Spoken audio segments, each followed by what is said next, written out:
Info for patient. अस्सलाम वालेकुम जी। Doctor महबूब आलम चिश्ती मेरा नाम है। मैं एसोसिएट प्रोफेसर हूँ, जनरल और लैप्रोस्कोपिक सर्जन हूँ। टॉपिक तो थोड़ा सा सर्जरी से हट के है, लेकिन कुछ पेशेंट्स जो रेयर हैं और इसकी कॉम्प्लिकेशन में है वो हमारे पास आ जाते हैं, और उसका नाम है वर्म इन्फेस्टेशन। यानी वर्म्स की जो पेट में कीड़े, जो इसका नाम आप ले लें, तो पेट में कीड़ों की वो स्टेज जो सर्जरी की डोमेन में आती है, वो बेसिकली ये है कि छोटी आंत में जब कीड़े इकट्ठे हो जाते हैं और वो आंत की रुकावट करते हैं, जिसको इंटेस्टाइनल ऑब्स्ट्रक्शन कहते हैं, तो फिर सर्जन का रोल आता है।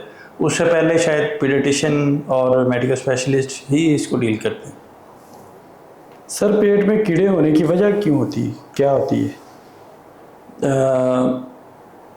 एक तो सबसे कॉमन वजह यह है कि बाहर के जो ऐसे खाने जो कंटेमिनेटेड हैं, यानी जिनमें अब अगर वर्म का लाइफस्टाइल देखें तो उसमें उनके पहले लार्वा है, फिर एग्स हैं, फिर लार्वा है, फिर उसके बाद उसकी वर्म की अडल्ट शेप है।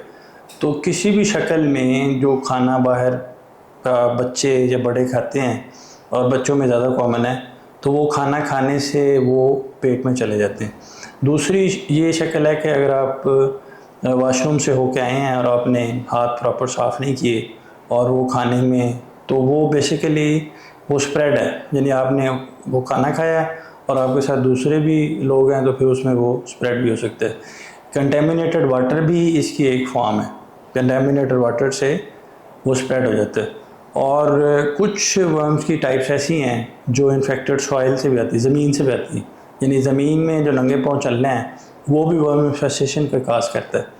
और कुछ वर्म्स ऐसे हैं जो स्किन टू स्किन ट्रांसफ़र होते हैं, जिसको हम चमूने कहते हैं, जो थ्रेड वर्म्स हैं, वो बच्चों में कॉमन है। तो ये डिफरेंट उसके मोड्स ऑफ ट्रांसमिशन हैं जो एक दूसरे को हो सकते हैं।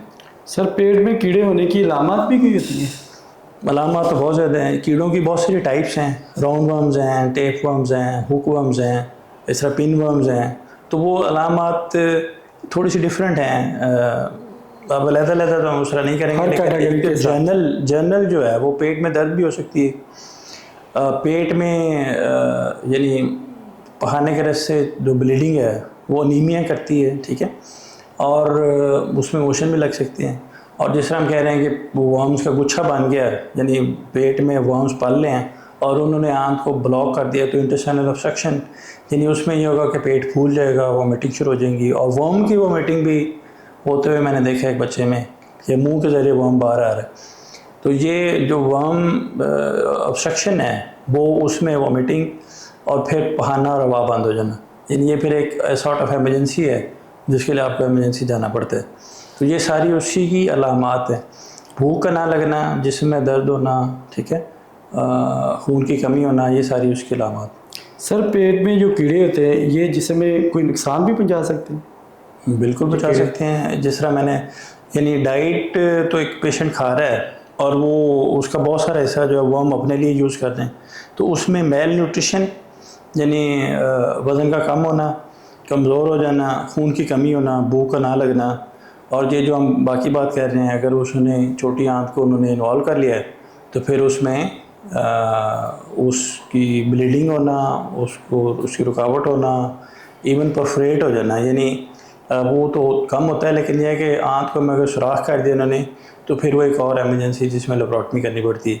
तो ये सारी चीज़ें उसका। अच्छा, आंत को भी डैमेज कर सकते हैं? यस, आंत को भी डैमेज कर सकते हैं। और वर्म अगर सीबीडी में जो कॉमन बाइल डक्ट है, तो ये भी हमारे एकेडमिक्स में लिखा हुआ है और वो देखा भी है प्रैक्टिकली, यानी वर्म अगर सीबीडी में है तो वो ऑब्स्ट्रक्टिव जॉन्डिस काज करता है। यानी जैसे स्टोन कॉमन बाइल डक्ट में हो, जो जिगर की नाली है, उसमें अगर स्टोन हो तो जकान करता है, इसी तरह वर्म भी कर सकता है। तो वर्म ये ज़्यादा हिली एरियाज़ में कॉमन है, जिस तरह सकरदू और इस तरह के जो इलाके हैं। सर, क्या पेट के कीड़े एक से दूसरे को लग सकते हैं? पेट के कीड़े लग सकते हैं, जिस तरह मैंने पिन वर्म्स का कहा है। पिन वर्म्स जो हैं वो एक से दूसरे को ट्रांसफ़र हो जाते हैं स्किन के ज़रिए। और इसी तरह जो कंटेमिनेटेड फूड है, यानी आप ये you are host of the worms आपके अंदर है और वो लार्वा या की शक्ल में, आप वॉशरूम गए हैं, आपने हाथ साफ़ नहीं किए, खाना खाया और वो साथ आपके जो कंपनी कर रहा है उसने भी खा लिया, तो वो एक से दूसरे को ट्रांसमिट हो जाएंगे। इस तरह कंटेमिनेटेड वाटर भी हो सकता है। तो वाटर है, फूड है, डायरेक्ट कांटेक्ट है और सॉइल है। तो सर पेट के कीड़ों की तशखीस कैसे की जाती है? एक तो ये अलामात हैं, बहुत सारी माएँ इसलिए परेशान होती हैं कि बच्चा खाता नहीं है, ठीक है, और बहुत सारी माएँ इसलिए परेशान होती हैं कि बच्चा ज़्यादा खाता है। तो ये दोनों अलामात जो हैं वो उसका एक हिस्सा हो सकती हैं। उसके अलावा अगर आप देखें कि बच्चा कमज़ोर हो रहा है, उसमें खून की कमी हो रही है, रंग पीला हो रहा है, ठीक है, और या उन्होंने वर्म देखा है, यानी पहाने की जगह अगर उसको सफ़ेद किस्म के कीड़े छोटे नज़र आ रहे हैं जिसको हम थ्रेड वर्म्स कह रहे हैं, तो वो बेसिकली, या चमूने जिसको आम कहते हैं, तो डेफिनेटली उनको पहली फुर्सत में डॉक्टर से मिलना चाहिए, पीडियाट्रिशियन से मिलें या मेडिकल स्पेशलिस्ट से मिलें। और दूसरी जो जिस तरह मैंने गुजारिश की कि एक बच्चे को मैंने देखा हुआ वर्म की वॉमिटिंग करते हुए, तो वो तो एक ऑब्वियस, और वो राउंड वर्म था, बहुत लंबा जिसको कहते हैं, तो वो ये सारी अलामात ही हैं जो नज़र आ जाती हैं। तो उस सूरत में फ़ौरन डॉक्टर से रजू करना चाहिए। सर क्या घर के तमाम अफराद को दवाई लेना ज़रूरी होती है? यस, ये बड़ा इंपॉर्टेंट। जिस तरह स्केबीज़ में आप एक मरीज़ का इलाज करते हैं और उसमें एडवाइस ये होती है कि घर के सारे मरीज़ों को इकट्ठा इलाज करें ताकि कल को उधर से उस पेशेंट को या पेशेंट से बाकी अफराद को ना लगे। इसी तरह वर्म्स का भी है। वर्म्स में यानी बाकी जो अफराद हैं वो हो सकता है वो भी साइलेंट हों, उनके अंदर चीज़ें चल रही हों और ना पता हो, तो आप करें वर्म का ट्रीटमेंट तो सबको डी वर्म कर दें, और उसमें वो सबके लिए बेहतर रहता है। ये मेडिसिन का जो असर है वो डिपेंड करता है उसकी सिवियरिटी पे, कितने वर्म्स की अमाउंट कितनी है, क्वांटिटी कितनी है, कौन कौन सी जगह पे इन्वॉल्व हैं, उसके मुताबिक है। यानी रूटीन में जो बहुत सारे मतलब इसमें एंटाइलमेंटिक्स जो हैं वो हम 3 दिन के लिए देते हैं, मतलब जो कॉमनली यूज़ होते हैं, और फिर 2 हफ्ते बाद कहते हैं कि 3 दिन और ले लें। लेकिन बाज़ का वो डिपेंडिंग अपॉन दी डिज़ीज़ उसको बढ़ाया भी जा सकता है और वेट के मुताबिक उसकी डोज भी एडजस्ट की जा सकती है। तो वो डिपेंड करता है कि उसकी सिवियरिटी कितनी है। सर ये पेट के अलावा जिस्म के और हिस्सों में भी हो सकते हैं? जिस तरह मैंने आपको कॉमन बाइल डक्ट की मिसाल दी है, ये पेट के अलावा है। पेट के अलावा यानी कॉमन बाइल डक्ट में वो ऑब्स्ट्रक्टिव जॉन्डिस कह रहे हैं, यरकान कह रहे हैं, जो कि बहुत सारे केसेस में उसकी वजह जो है वो स्टोन होता है। तो इसके अलावा पेरिनेल एरिया है, यानी स्किन के जो पहाने के इर्द गिर्द जगह है वो पेट से तो बाहर है, तो वहाँ पे वो चमूने जिसको हम थ्रेड वर्म्स कह रहे हैं, तो वो उसके अलावा हो सकता है। इसके अलावा किसी भी ऑर्गन में वो रिजाइड कर सकते हैं, ठीक है, जो यानी स्टमक है, छोटी आंत है, बड़ी आंत है, ठीक है, ये तो खैर पेट के अंदर ही आ गया, बाकी तो ये एरिया ज़्यादा कॉमन। सर क्या बच्चों के लिए ये दवाई महफूज है? हाँ महफूज है। अगर आपने उनकी एज वाइज और वेट वाइज दी है और मुनासिब टाइम पे दी है according to advice of the paediatrician, तो वो सेफ़ है। कीड़े निकालने के लिए कोई घरेलू नुस्खे भी है? घरेलू नुस्खे तो नहीं है, मतलब बच्चे को अगर प्रॉब्लम फील हो रही है तो उसमें जो माएँ यूजुअली करती हैं, ठीक है, कि वो उधर तो पहाने वाली जगह पे तेल लगा दिया, ठीक है, या उसको कोई रेमेडी ऐसी कर ली जो, लेकिन वो बेसिकली वो निकालने के लिए नहीं है, वो थोड़ा सा उसको इचिंग को वो इम्प्रूव करने के लिए। अच्छा, कीड़ों की हालत में खाने पीने में क्या परहेज़ करना चाहिए? कीड़े तो ज़्यादा खाते हैं, जब वो ज़्यादा खाएंगे पेशेंट को भूख लगेगी तो वो और ज़्यादा खाएगा, तो उसमें तो परहेज़ कोई नहीं है, खाना पीना चाहिए, कोई ऐसी ख़ास परहेज़ नहीं है। लेकिन इसमें एक चीज़ है जो प्रिवेंशन भी है वर्म्स डायग्नोज हो गए हमें, और डायग्नोसिस का भी एक अलग तरीका है।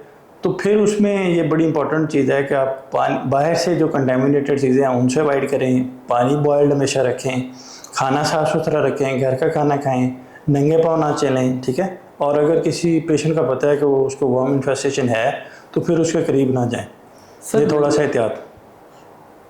नंगे पाँव चलने से यानी वो वर्म्स ऐसे हैं जो पेनिट्रेट कर देते हैं सोल की स्किन में, तलवे की स्किन में पेनिट्रेट कर देते हैं, ठीक है, और उससे फिर वो ब्लड में चले जाते हैं। तो ये एक फिनोमेना है।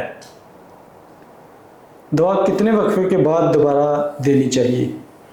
डिपेंड करता है उसकी सिवियरिटी पे। अमूमन जो मैंने गुजारिश की है वो 2 हफ्ते बाद, यानी 3 दिन आपने दी, जब वर्मॉक्स आती है 100 मिलीग्राम सुबह शाम, 3 दिन दे के फिर 2 हफ्ते बाद फिर 3 दिन देते हैं, तो वो डिपेंड करता है उसकी सिवियरिटी के मुताबिक। सर क्या ये मसला संजीदा हो सकता है?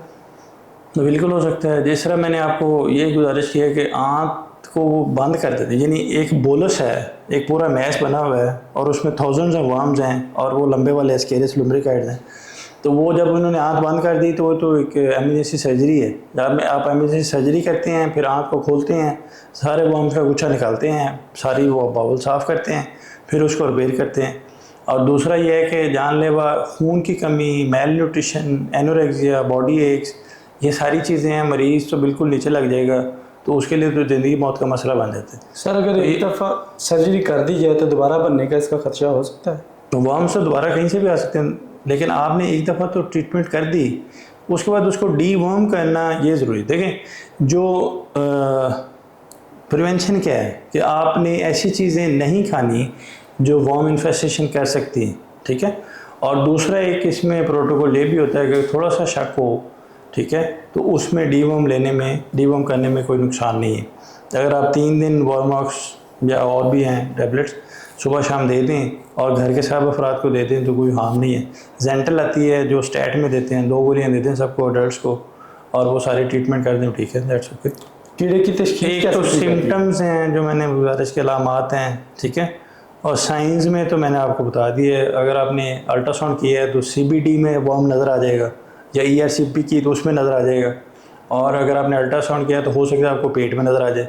तो ये तो तशख़ीस के हालात हैं। जो सबसे इम्पॉर्टेंट है वो ये है कि आप स्टूल लें, स्टूल को माइक्रोस्कोप के नीचे एग्जामिन करें और उसमें आपको वर्म या एग या पूरा वर्म वो नज़र आ जाएगा।